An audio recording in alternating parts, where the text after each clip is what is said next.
El maestro José Briceño ha recibido de parte de Dios un llamado, según lo establecido en Efesios 4:11, al estudio y la disertación del texto sagrado.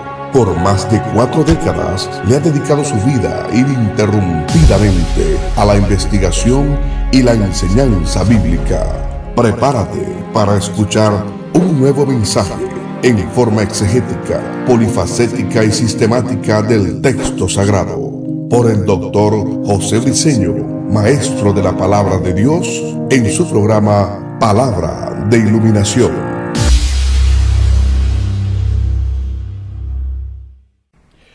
Bendiciones, de nuevo el maestro José Briceño, transmitiendo en vivo su programa Palabra de Iluminación a través de la nueva 106.5 FM, desde acá del estado de Texas, la hermosa ciudad de Dallas. Maestro Briceño, es una bendición esa oportunidad que Dios nos está dando, abriendo puertas, pasando fronteras, llegando a un mundo. Por todas partes nos están escuchando. Gracias al Señor que está haciendo el trabajo. Me siento honrado de ser instrumentos del Dios eterno, del Teantropos, el Dios hombre, Jesús de Nazaret, el Cristo resucitado, y del Espíritu Santo que nos guía, nos instruye y nos corrige a toda justicia y a toda verdad. Este es nuestro estudio número 5, nuestro programa número 5 de palabras de iluminación a través de esta estación radial. Quedamos en la mente entenebrecida. Preste muchísima atención en lo que estamos presentando y expresando de las verdades del reino eterno. Una verdad que necesita la iglesia conocer. Estamos hablando de los estados de mente. Ya nosotros presentamos que la mente es uno de los componentes del alma. El alma se compone de mente, de voluntad y de emociones. Pero también presentamos que la mente se compone de pensamientos, razonamientos, lógicas, intelectos e imaginaciones. Eso lo presentamos. Pero también estamos presentando los diferentes estados de mente que el apóstol Pablo presenta. Esto es Biblia, esto es Escritura, esto está en la Biblia, esto no se lo está inventando el maestro José Briceño. Esto está en las Sagradas Escrituras, en el texto sagrado. Nos toca hablar de nuestro tercer estado de mente. Ya hablamos de la mente carnal, tratamos la mente corrompida. Vamos a ver la mente entenebrecida. Presten muchísima atención. El término entenebrecida que se utilizó en el texto sagrado es del griego escotu. Se escribe S-K-O-T-O-O.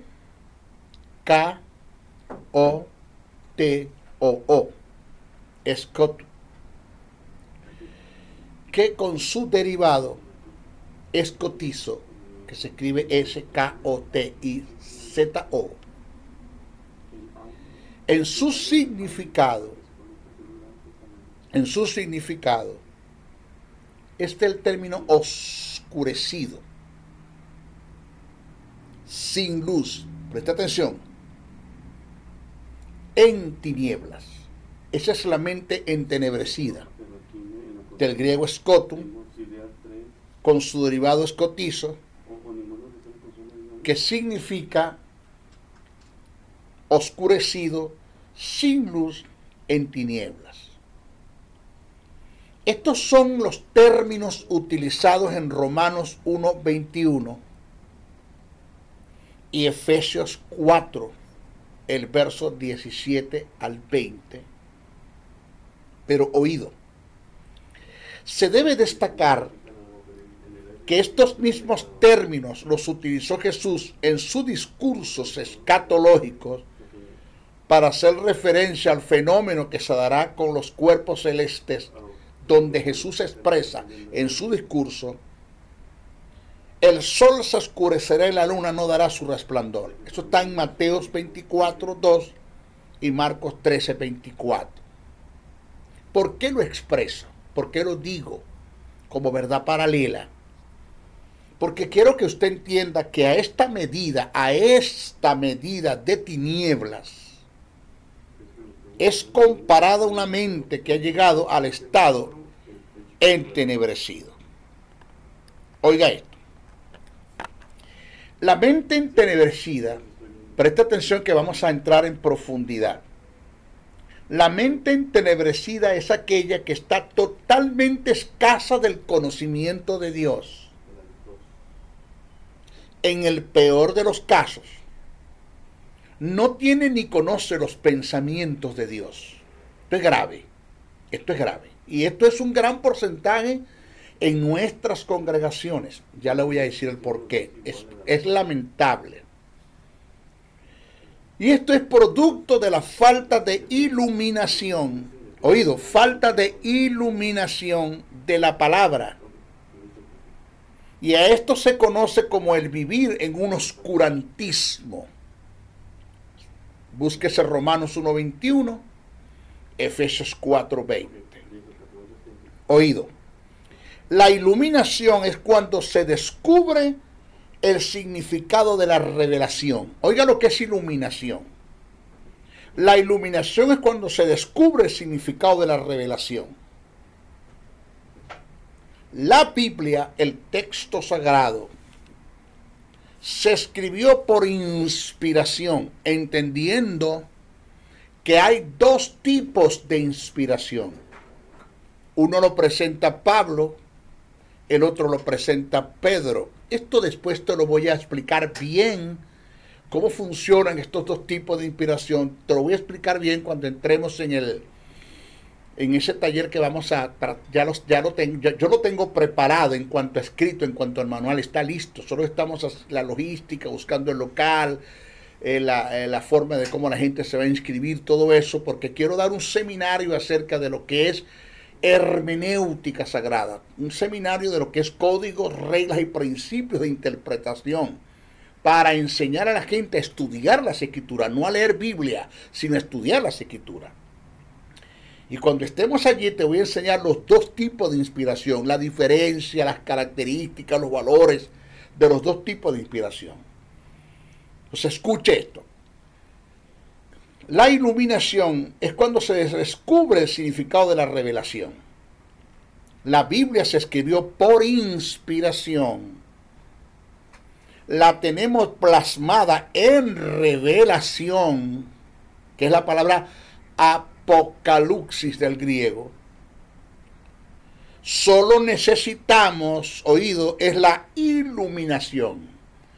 ¡Ping! Es decir, el entendimiento. Necesitamos la iluminación para tener luz del contenido de lo que está escrito en revelación. Cuando alguien dice que lo he escuchado mucho y lo he tenido que corregir. Cuando alguien dice, hermano, la iglesia necesita la palabra revelada. No, eso es totalmente falso. Porque la palabra ya está revelada. Eso está plasmado desde Génesis hasta Apocalipsis. Todo lo que está escrito es la revelación de Dios para la humanidad. Por eso Apocalipsis dice, esta es la revelación de Jesús. Entonces, la palabra fue escrita por inspiración, se plasmó y está escrita en revelación. Lo que la iglesia necesita es la iluminación, que es cuando usted se le da el significado de la revelación. Por decirle algo, un ejemplo que le voy a dar. Usted se levantó y usted tuvo un sueño. Usted soñó, que el sueño es un tipo de visión en trance, porque hay tres tipos de visión: visión abierta, visión espiritual y visión en trance. El sueño es un tipo de visión en trance. Cuando le hablo de los dones del Espíritu le voy a explicar bien eso. Y usted se levantó, usted tuvo un sueño, y el sueño se le vino a usted a la mente. Los sueños pueden venir de Dios, pueden venir del diablo, pueden venir de tu propia conciencia. Pero en el sentido que el sueño sea de Dios, tú sabes que es Dios el que te habló y tienes el sueño al frente, pero no sabes lo que Dios te quiere decir con el sueño. Indica que tú estás enfrente de una revelación sin iluminación. El caso de que a quién se le dio la revelación, a Nabucodonosor. ¿A quién se le dio la iluminación? A Daniel. Daniel fue el que tuvo el significado de la revelación que tuvo Nabucodonosor en sueño. ¿A quién se le dio la revelación? Al faraón de Egipto. ¿A quién se le dio la iluminación? A José, estando en la cárcel. Dios le dijo a José el significado de lo que el faraón recibió en revelación. Entonces, ¿por qué digo lo digo como una verdad paralela? Para que usted entienda que nosotros estamos al frente de una revelación. Toda la Biblia está revelada, toda, Génesis hasta Apocalipsis. ¿Qué necesita la iglesia? La iglesia necesita es que eso que está revelado allí se le ilumine, tenga entendimiento, pueda entender, pueda comprender. Y esto lo dice el apóstol Pablo. Mire lo que dice Pablo en Efesios. Tome nota porque el maestro Briceño no está jugando al ministerio y yo le estoy enseñando verdades del reino eterno. Efesios, el capítulo 1, verso 15 al 20, el apóstol Pablo expresa esto. Miren, cito: por esta causa también yo, habiendo oído de vuestra fe en el Señor Jesús y de vuestro amor para con todos los santos, no ceso de dar gracias por vosotros, haciendo memoria de vosotros en mis oraciones. ¿Para qué, Pablo? ¿Cuál es el objetivo de la oración? Para que el Dios de nuestro Señor Jesucristo, el Padre de gloria, os dé espíritu de sabiduría. La palabra sofía, del griego, que después te voy a dar un seminario acerca de todo lo que tenga que ver con la sabiduría, de todo lo que tiene que ver con la sabiduría. Les dé espíritu de sabiduría, de revelación. Aquí está el término revelación, apocalipsis del griego, en el conocimiento de Él. ¿En qué? En el conocimiento de Él. O sea, les dé espíritu de sabiduría, de revelación, para que conozcan mejor a Dios. Oiga, alumbrando, aquí está el término fotizo, que es iluminación, alumbrando los ojos de vuestro entendimiento, ¿ya? O sea, es cuando la revelación salta de lo que está escrito en el texto sagrado, eso que está escrito, que se escribió por inspiración, que está escrito en revelación, cuando yo cumplo con los principios del reino eterno, que ya te lo voy a decir, eso que está escrito, ¡ping!, salta de allá hasta acá, e inmediatamente entiendo lo que está escrito. ¡Wow! Conozco el significado de lo que está escrito, tengo luz de lo que está escrito, tuviste esa iluminación. Entonces yo le pido a Dios, dice el apóstol Pablo, que les dé espíritu de sabiduría, de revelación en el conocimiento de Él, alumbrando los ojos de vuestro entendimiento. Dice, ¿para qué?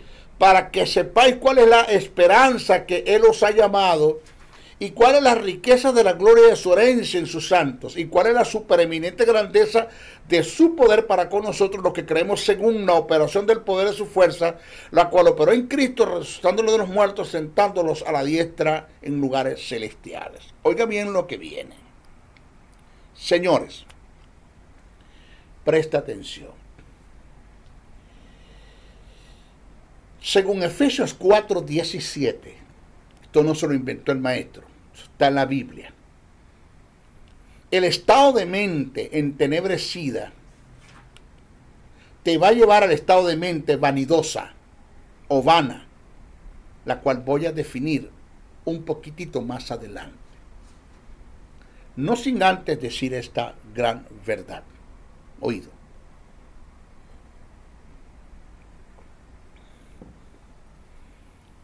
Quien se encargó de inspirar las Escrituras, que es el Espíritu Santo, y quien se encargó de que esa escritura fuese plasmada en tinta y en papel, en revelación, que eso que está escrito en tinta y en papel es lo que se conoce como el logos, el pensamiento escrito de Dios. Quien se encargó de hacer eso es el Espíritu Santo. Él se encargó de inspirarla, se encargó de que eso quedara escrito en revelación, usó diferentes autores, diferentes épocas, diferentes culturas en 1500 años, y todo concuerda. Él se encargó de eso. ¿Quién? El Espíritu Santo. ¿Por qué concuerda todo esto, maestro? Que esto fue en 1500 años, diferentes autores, diferentes épocas, diferentes culturas. ¿Por qué concuerda todo? Porque el autor de esto es uno solo, que es el Espíritu Santo. Él se encargó de todo eso. ¿Estamos claros? Sí. ¿Quién se va a encargar de darte la iluminación del texto sagrado? El Espíritu Santo. Es el único. Quien se va a encargar de darte la iluminación del texto que está escrito en revelación es el Espíritu Santo. Él es el que va a hacer el trabajo. Ahora, para que esto sea una verdad en nosotros, esto lo aprendí, lo asimilé, lo ingerí, digerí, lo aprendí, lo camino, lo vivo, lo confieso, lo enseño. Hago de esto una verdad, un estilo de vida. Es que para que esto se dé, que yo tenga iluminación de lo que está en el texto sagrado, hay que cumplir una serie de principios de reino. Esto no viene de la noche a la mañana. Esto no es un chasquido de dedos. Esto no es un abrir y cerrar ojos, un pestañear. Esto viene primeramente el que nosotros llevemos una vida en el Espíritu. Una vida en el Espíritu. Para salir del estado de mente entenebrecida, ajena al conocimiento de Dios, necesitamos la iluminación de las verdades del reino eterno. Y para eso necesitamos quien la inspiró, quien que haga el trabajo, quien la inspiró y quien la plasmó en revelación, que fue el Espíritu Santo, que haga el trabajo en nosotros, que nos saque del oscurantismo en la que nosotros vivimos, que nos saque de esa mala praxis que hay en la iglesia de tener el tipo de creyentes, de cristianos, de feligreses, de adeptos, de pertenecientes al cuerpo de Cristo, que lo que hacen es que leen Biblia, pero no estudian las Escrituras. Que hay que salir de allí. La Biblia no es un libro de lectura, la Biblia es un libro de estudio, la Biblia se lee para estudiarla, así. Entonces, para que esto se dé, primer principio, vivir una vida en el Espíritu, que no es nada fácil. El Espíritu Santo nunca podrá trabajar en la iluminación con aquel tipo de persona que está en una mente carnal. Nunca podrá trabajar con ese tipo de persona, con aquel que tenga una mente carnal, jamás. El Espíritu Santo nunca podrá iluminar las verdades del reino eterno que están plasmadas en el texto sagrado, en revelación, con aquel tipo de persona que está aliado a las tinieblas, con aquel tipo de persona que no tiene sentido de traslado, que no ha entendido que fue trasladado de las tinieblas a la luz. ¿Y qué hacen las tinieblas? Con aquel tipo de persona que está en la iglesia, que está como el perro, usted perdone lo fuerte que soy, que vuelve al vómito, o que está como en la puerca o el puerco que vuelve al lodo. Con aquel tipo de persona que no tiene sentido de conveniencia, que todo lo que Satanás, las ofertas del mundo y de la vida, y que el diablo les presenta la tentación, le pueden ser lícitas, pero que no todas les conviene, que eso no conviene. Que no tienen sentido de representantes del reino eterno, que no han entendido que somos embajadores de Cristo en la iglesia, en el mundo, y que no somos espías del diablo. Eso no lo han entendido. Que hacen planes y proyectos para estar en terrenos de inmoralidad sexual, problemas que están caminando en el terreno de la lascivia y la codicia por el dinero, el mamón interno, están en el terreno de la vanagloria de la vida, la sed de prestigio, Están en el terreno del litigio, la lengua, el brollo, el chisme, la difamación, la censura, el escarnio. Están en el terreno de los resentimientos, las raíces de amargura, la falta de perdón, el odio, la envidia, y para ustedes contar. ¿Cómo puede el Espíritu Santo trabajar con este tipo de personas? Jamás puede, no va a poder hacerlo. No va a poder hacerlo. Ahora, ¿de qué usted me está hablando, maestro? De una entrega. Estoy hablando de una dedicación. Estoy hablando de un abandono. Estoy hablando de un suicidar el alma, lo que dijo el apóstol Pablo, hacer morir lo terrenal en vosotros. ¿Quién tiene que hacerlo morir? Nosotros. Suicidar el alma. Pablo dijo, con Cristo estoy juntamente crucificado y ya no vivo yo, mas Cristo vive en mí, y lo que vivo ahora lo vivo en la fe, para la fe, en la fe del Hijo de Dios. Suicida el alma no es fácil, esto no viene de la noche a la mañana, yo lo dije, esto no es un cuento bien contado, esto no es un evangelio de oferta, aquí hay demandas, esto no es nada fácil. Claro, voy a la iglesia, canto 4 coritos, un grito de júbilo, grito de guerra, leo la Biblia, no estudio, y eso me ha llevado a un círculo vicioso, donde no hay nada, donde el Espíritu está, pero es como que si no estuviese, donde vivimos huérfanos de un Padre vivo, como huérfanos de un Padre vivo, donde no hay presencia, donde no hay gloria, no hay manifestación, no hay sanidad, no hay nada, lo mismo, todo el tiempo lo mismo. Porque no se vive una vida en el Espíritu entregado, que no es fácil, en amor, en gozo, en paz, en paciencia, en benignidad, en bondad, en fe, en mansedumbre, en templanza, amando, entendiendo, perdonando, bendiciendo al que te bendice, maldice, bendiciendo al que te maldice, orando por el que tú traes y te persigue. Eso no es nada fácil. Entonces, es con este tipo de persona que el Espíritu Santo trabaja para iluminarle lo que está escrito en el texto sagrado, que es de suma importancia que nosotros vivamos así, porque escucha bien este principio de reino, escúchalo bien, presta atención. El Evangelio, y tome nota, el Evangelio, sin la manifestación del poder del Espíritu Santo de Dios, es una religión más. Así. Repito. El Evangelio, sin la manifestación del poder del Espíritu Santo de Dios, es una religión más. ¿De qué me sirve tu Evangelio, tu mensaje, tus supuestas buenas nuevas, si no me resuelves los problemas por los cuales estoy pasando? ¿De qué me sirve? Jesús no fue un hombre, Jesús no fue un problema para el mundo.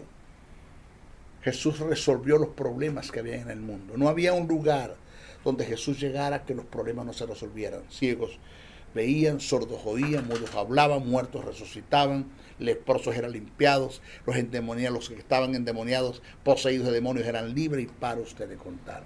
Igual la vida de los apóstoles. Búsqueme un lugar donde llegaron que no resolvieron los problemas. Esa es la vida de la iglesia, donde nosotros no seamos un problema para el mundo, sino que nosotros resolvamos los problemas del mundo a través de la manifestación del poder del Espíritu Santo de Dios que mora en nosotros, pero que eso se va a dar cuando caminemos en los pensamientos de Dios que están escritos en el texto sagrado, cuando se nos sean iluminados. Porque por eso el apóstol Pablo dijo, para que el Dios de nuestro Señor Jesucristo, el Padre de gloria, de espíritu, de sabiduría y de revelación en el conocimiento de Él, alumbrando los ojos de vuestro entendimiento, para que sepáis cuál es la esperanza que nos ha llamado, y cuál es la riqueza de la gloria de su herencia en los santos, y cuál es la supereminente grandeza de su poder. La palabra supereminente grandeza de su poder indica el poder que es insuperable para con nosotros, que está a favor nuestro, los que creemos, según la operación, la palabra energen, del poder, la palabra kratos, de sus fuerzas, la palabra iscus. 3 poderes nombra el apóstol Pablo acá. Kratos, iscus y energen. El apóstol Pablo nombra 3 poderes acá, las cuales operó en Cristo, resucitándolo de los muertos y sentándolo a su diestra en lugares celestiales. Estos tres poderes, el Kratos, el Ischus y la Energen, que están dentro del Dunamos, que es el Espíritu Santo que mora en nosotros, operó para resucitar a Jesús entre los muertos. Y Pablo dijo que está a nuestra disposición. Pero hay cosas que tenemos que entender, que eso no se va a dar de la noche a la mañana, que eso se va a dar cuando nosotros se nos sean iluminadas las verdades del reino eterno que están escritas en el texto sagrado. Vivimos muchos en la iglesia, es lamentable, en un oscurantismo, en un falta de ignorancia. ¿Y sabe por qué se da el oscurantismo, una falta de ignorancia? Por el alto nivel, de analfabetismo en la que está viviendo la iglesia. ¿De qué usted está hablando, maestro? El alto nivel del analfabetismo en la que está viviendo la iglesia. Y cuando digo, o cuando expreso, o me refiero al analfabetismo, no estoy haciendo referencia a gentes que no saben leer en lo común, en el sentido acostumbrado. No. Estoy hablando de el tipo de gente que sabiendo leer Biblia no saben estudiar las Escrituras. O sea, son unos analfabetas, no saben estudiar las Escrituras. No son todos, pero los hay. No son todos, pero los hay. No se moleste con el maestro Briceño. Si usted no es así, no es con usted. Y si usted es así, acomódese, ubíquese. No saben estudiar las Escrituras. Señores, para estudiar las Escrituras, principalmente necesitamos a la persona del Espíritu. Principalmente. Segundo, tener una disposición, un deseo, una entrega, un anhelo. Entregarnos a eso. Ser amante del estudio de las Escrituras. Ser amante del estudio de las Escrituras. Que nada en el mundo interese más como escudriñar lo que está en el texto sagrado. Voy a conocer el pensamiento de Dios. Y tercero, el saber hacerlo. Conocer los códigos, reglas y principios de interpretación que se los voy a demostrar cuando dé el seminario, cuyos códigos, reglas y principios Jesús los utilizó, los apóstoles las utilizaron, los profetas las utilizaron. ¿Dónde está eso en la Biblia? Se lo voy a demostrar. Debo conocer lo que es, por decir algo, el emisor, el receptor, el cronista, la comunicación, la causa de la comunicación, el contexto histórico, la idiosincrasia, las culturas, los tiempos, la gramática del griego, conocer las diferentes figuras retóricas como una parábola, un simil, una sinécdoque, una prosopopeya, y para usted de contar. Saber distinguirlas cada una de ellas y para usted de contar. Maestro, eso es necesario, pero como usted no tiene una idea, por eso es que tenemos en nuestros púlpitos la mayoría de nuestros mensajes, no son todos, pero los hay, la mayoría de nuestros mensajes descontextualizados, distorsionados, desfasados de las verdades del reino eterno, fuera del pensamiento de Dios.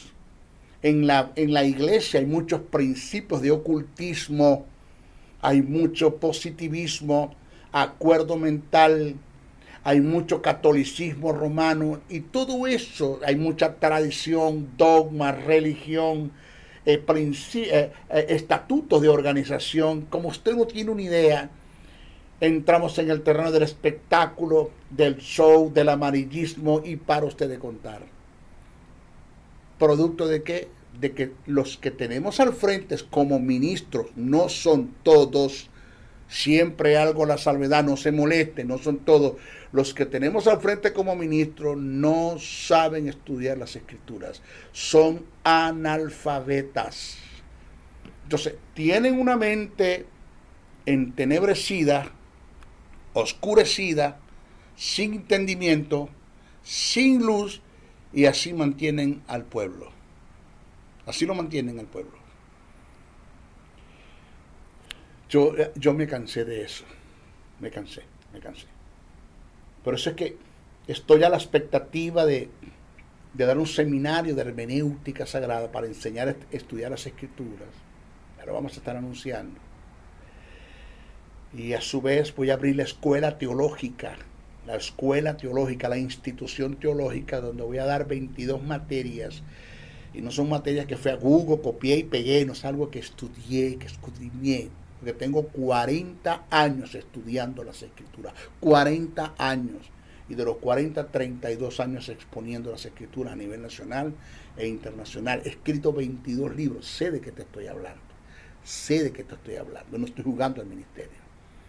Y por eso me he tomado la tarea, bajo la dirección del Espíritu, a ver si fundamos una congregación, una iglesia acá en el estado, en la ciudad de Dallas. Porque es que necesitamos que nuestras iglesias se conviertan en centros educativos, de educación, que dejen de ser circos, que dejen de ser el espectáculo, el show, el amarillismo, que no, eso se tiene que acabar. Se tiene que acabar. Esta mente entenebrecida lleva a la persona a la mente vanidosa, vana o vanidosa. Preste ahora atención lo que viene. Acuérdese de esto. Según el proverbista, las palabras del maestro son como punzas o clavos que ahincan, que penetran, que puchan, que hieren. Y perdone usted si estoy siendo duro con lo que estoy expresando, estoy exponiendo. Pero ya no es el tiempo de estar poniendo pañitos tibios. Ya eso no es el tiempo. El tiempo de escuchar las verdades del reino. Vamos a ubicarnos. Vamos a usar el respeto, la prudencia, la sabiduría, la consideración por delante, pero sin dejar de decir estas verdades del reino eterno. Hay que decirlas. El maestro briseño ha tenido resultados, respuestas, porque Dios me sentó en el espejo de mi realidad. 3 seres en este mundo que usted no puede engañar, ni a Dios, ni al diablo, ni a su propia conciencia. Dios sabe, como el diablo sabe, como usted sabe, que tiene que cambiar, que está mal, que tiene que cambiar. Y Dios me dijo, siéntate en el espejo de tu realidad y analiza. Mira cómo vienes caminando, mira el evangelio que vienes viviendo. Siéntate. Me senté y analicé, señores, que estaba metido en un mundo de tradición, de mentira, de engaño, de falsa doctrina, como usted no tiene una idea, más de lo mismo. Tienes que salir de allí, me dijo el Señor. ¿Cómo? Primero necesito que vivas una vida en el Espíritu. Necesito que abandones esos terrenos en el cual estás explorando y caminando. Que los abandones todos. Necesito que suicides el alma, que te entregues. ¿Se dio de la noche a la mañana? No. ¿Fue un chasquido de dedos? No. Se llevó tiempo, lágrimas, trasnocho, llantos, gemir, dolor. No es fácil. El vivir una vida en el Espíritu no es nada fácil. Y producto de eso, en mi andar, he venido caminando y aplicando los principios del reino eterno, y te puedo decir así, oído, no miento, he tenido resultados. He visto en mi vida la manifestación del Dios eterno. He visto en mi vida la manifestación del Teantropos, del Dios hombre, de Jesús de Nazaret. He visto en mi vida la manifestación de ellos dos por el poder del Espíritu Santo que mora en mi vida. Sanidades terminales fueron sanadas, así, sanadas. Una enfermedad crónica en mi corazón fue sanada. Una enfermedad crónica en la sangre fue sanada. Librado del COVID 10 días hospitalizado y fui libre. Lo que la gente no sabe es que me dieron 2 crisis de asfixias dentro de la habitación. Y escuché la voz de Jesús en el momento de la crisis. Me dijo, no temas porque yo soy el que vivo y el que estuve muerto y el que iba ahora por los siglos de los siglos y tengo las llaves del Hades y de la muerte. No temas. Hasta que yo no termine de hacer contigo lo que yo dije que iba a hacer, tú no te puedes morir.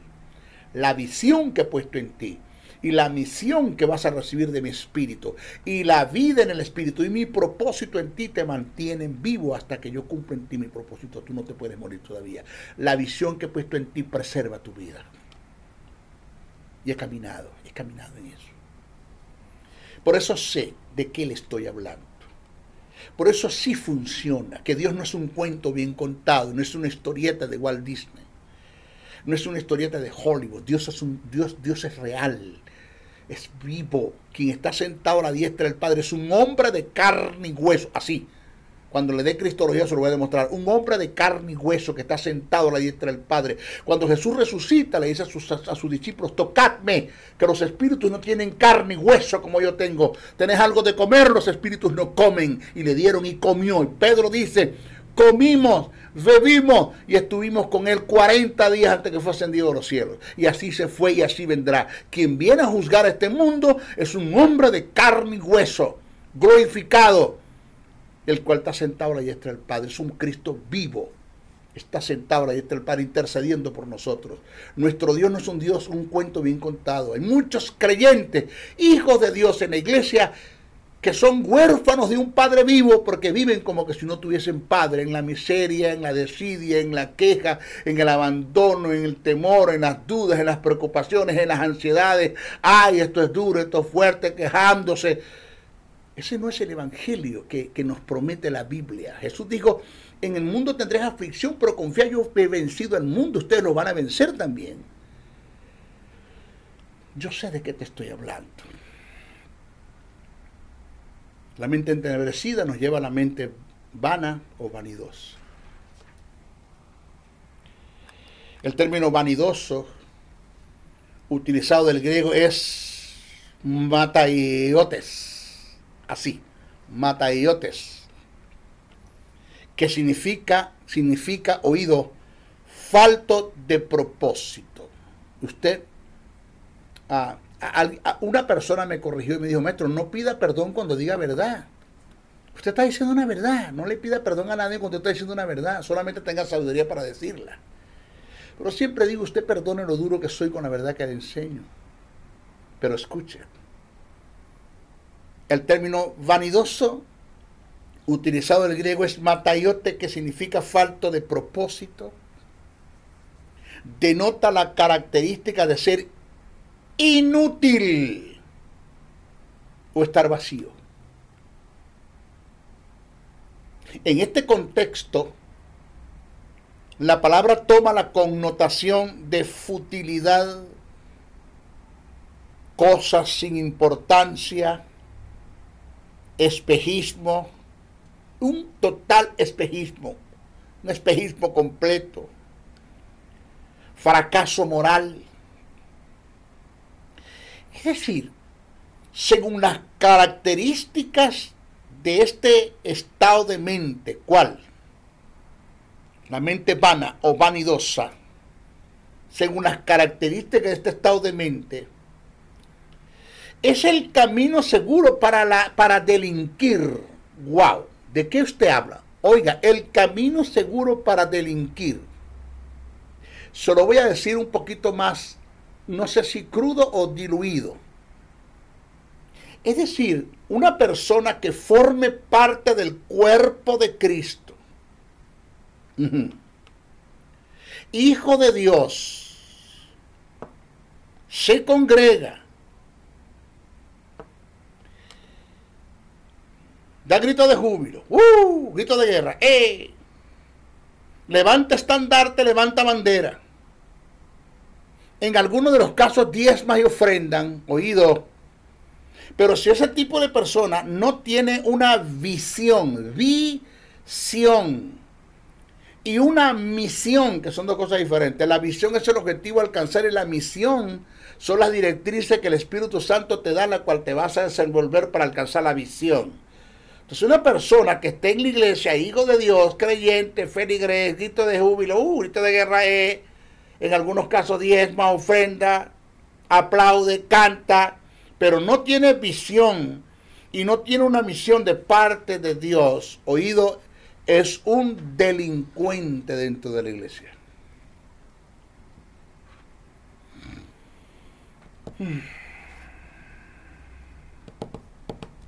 El apóstol Pablo dice, Pedro, en su carta, hablando de una serie de virtudes, dice que haciendo todas estas cosas, las que le acabo de nombrar, las virtudes que él acaba de decir, eso está en Pedro, se lo voy a buscar en el próximo programa, dice que no te dejará estar ociosos ni sin fruto. Y la palabra que se escribió en el griego es, no te dejará ser un delincuente dentro de la iglesia. Y la iglesia está llena de este tipo de personas que están en la iglesia y no siquiera tienen una idea para qué Dios los llamó, ni siquiera tienen nada, no tienen una mente vacía, vana, vanidosa. Ni siquiera saben para qué Dios los llamó. Porque déjeme decirle algo, nadie nace con propósito. Usted nace para un propósito, es una cosa diferente. Usted nace para un propósito. Usted está en la iglesia para algo. Usted tiene que descubrir para qué. Pero ¿cómo no vas a descubrir con la vida carnal si lo que tienes la mente puesta en la carne? Tienes una mente carnal que te lleva una mente entenebrecida, que te lleva una mente corrompida, que te lleva una mente entenebrecida y ahora tienes una mente vana, vanidosa. Empezaste con la mente carnal, después pasaste a la mente corrompida, después a la mente entenebrecida y ahora estás en la mente vanidosa. ¿Cómo tú puedes descubrir el propósito de Dios en la vida si no hay tiempo para la devoción, para la intimidad, para intimar con Dios, para meterte en el terreno de lo sagrado, para tener respeto por lo sagrado? Si eres el tipo de persona que hace planes y proyectos para pecar, o sea, ¿dónde está Dios en este asunto? ¿Dónde está Dios en este asunto? ¿Dónde está Dios? Entonces, ¿de qué tenemos la iglesia llena? Gentes que no tienen pensamientos de Dios. Pensamientos son vanos, vanidosos, futiles, inútiles, vacíos, superfluos. Viven en total vagancia, son unos delincuentes dentro de la iglesia. Oído, no son todos, pero los hay. Repito, nadie nació con propósito, usted nació para un propósito. Y una vez que usted esté en la iglesia y usted descubre para qué Dios lo quiere a usted, entonces tenemos gente con propósito en la iglesia. O sea, tenemos gente con propósito cuando descubrimos el para qué Dios nos tiene. Porque hay personas que dicen, Señor, úsame. Dice Dios, primero no me pidas que haga lo que yo sé que yo quiero hacer de lo que yo quiero hacer. Porque yo no te llamé para guardarte, te llamé fue para usarte. Pero no lo puedo hacer. Dios quiere hacer trabajo contigo. Señores, sin iluminación del Espíritu de Dios, la senda del hombre, o sea, viviendo una vida vanidosa, vana, entenebrecida, sin iluminación del Espíritu de Dios, la senda del hombre le conduce solo hacia todo aquello que frustra, porque esencialmente queda entregado a cosas carentes de valor o de realidad. Una persona que no tiene iluminación del Espíritu está caminando en un piso de vidrio, que algún día, cuando dé un paso mal dado, se le va a partir, usted no sabe dónde va a caer. Está caminando en la mentira, en el engaño, en el invento, que al final de la jornada te vas a dar cuenta que toda la vida viviste engañado. Estas son las características que se dan en el hombre sin Dios y en todo aquel que teniendo a Dios rechaza su conocimiento. Pero este estado de mente vanidosa o vana que lleva a la necedad y a la obstinación, trayendo como consecuencias el caos total. Lete, vaya a la lectura y analice Efesios 4. 17. Analícelo. Señores, la mente vana o vanidosa te lleva a la mente cauterizada. Mira lo que es esta mente. Este tipo de mente está relacionada en forma directa con la conciencia. Con la conciencia. Hagamos un análisis de lo que es la conciencia. La conciencia desde el punto teológico es un dispositivo del alma, de alarma, es un dispositivo de alarma que tiene la capacidad de hablarnos internamente cuando algo anda mal. Y ese dispositivo se le llama conciencia acusadora. Todos en algunos momentos hemos escuchado la voz de la conciencia en el interior que nos dice que lo que estamos haciendo, hicimos o pensamos hacer está mal. Y no se ajusta a los principios del reino eterno. Esta fue la ley llamada la ley de la conciencia, la que se activó en Caín al suicidar su hermano Abel.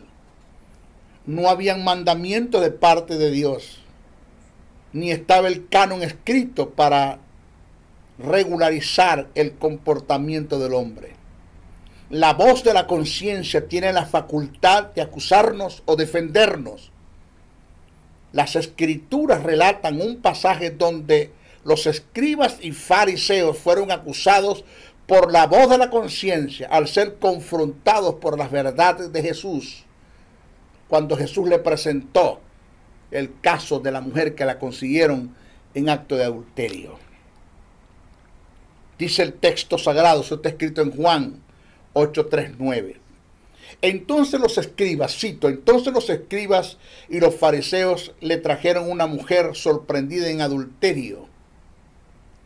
Y poniéndolo en medio le dijeron: Maestro, esta mujer ha sido sorprendida en el acto mismo de adulterio. Y en la ley nos mandó Moisés a apedrear a tales mujeres. Tú, pues, ¿qué dices? Mas esto decía tentándole para poder acusarle. Pero Jesús, inclinado hacia el suelo, escribía en tierra con el dedo. Y como insistieron en preguntarle, se enderezó, se levantó Jesús y les dijo: el que de vosotros esté sin pecado, sea el primero en arrojar la primera piedra contra ella. E inclinándose de nuevo hacia el suelo, siguió escribiendo en tierra. Pero ellos, al oír esto, acusados por su conciencia, salían unos a unos, comenzando desde los más viejos hasta los postreros, y quedó solo Jesús y la mujer que estaba en medio. Reitero, la voz de la conciencia tiene la facultad de acusarnos o defendernos. Esto indica que se puede tratar de una mala conciencia y una buena conciencia. De esto dan testimonio en las Escrituras, y por eso la ley muchos serán juzgados y analizados por la conciencia. Búsquese usted en Romanos el capítulo 2, versos 12 al 17 y lo lee, que le apoya lo que le acabo de decir. Señores, oído, en un hombre regenerado, hijo de Dios, tiene justicia, tiene vida, la voz de la conciencia es la voz del Espíritu renacido, el cual posee la justicia divina y la vida de Dios, que no estará de acuerdo con las decisiones que el hombre toma en el alma para transgredir los principios del reino eterno, los principios de Dios. Esta voz activada es lo que produce un contraste, llevando a tener al hombre regenerado un conflicto interno entre el alma y el espíritu renacido. Cuando esta voz se activa es porque el hombre no ha llegado al estado de la mente cauterizada, que es un estado sin conciencia. Vamos a analizar los pasajes que corroboran lo antes dicho. Gálatas 5, del verso 16 al 18, dice: digo pues, andad en el Espíritu y no satisfagáis los deseos de la carne, porque el deseo de la carne es contra el Espíritu, el del Espíritu es contra la carne, y estos se ponen entre sí para que no hagáis lo que quisiere. Pero si sois guiados por el Espíritu, no estáis bajo la ley. Cuando el hombre, en la condición que se encuentra regenerado o no regenerado, llega a un estado de mente cauterizada, el Espíritu Santo hace el trabajo de convencimiento de pecado o de redarguir del pecado. Convencimiento al hombre que no ha nacido de nuevo y de redarguir al que ha nacido de nuevo. El convencimiento lo hace en el hombre caído en Adán, no regenerado, convenciéndolo del estado de pecado en la que se encuentra. El redarguir se da en el hombre regenerado que vive una vida en los deseos de la carne, redarguyéndolo de las prácticas de pecado en la que vive y está sumergido ajeno al pensamiento de Dios. O sea que el convencimiento de pecado se da en el hombre que no ha nacido de nuevo y el redarguir se da en el que ha nacido de nuevo. En cuanto al hombre no regenerado, este pasaje da testimonio y dice así: y cuando él venga, convencerá al mundo de pecado, de justicia y de juicios. Juan 16, 8. En cuanto al Hijo de Dios, estos dos pasajes verifican lo que venimos enseñando. Dice así: Jesús les dijo, esto está en Juan 8, 46.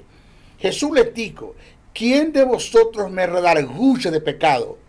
Pues si digo la verdad, porque vosotros no me creéis.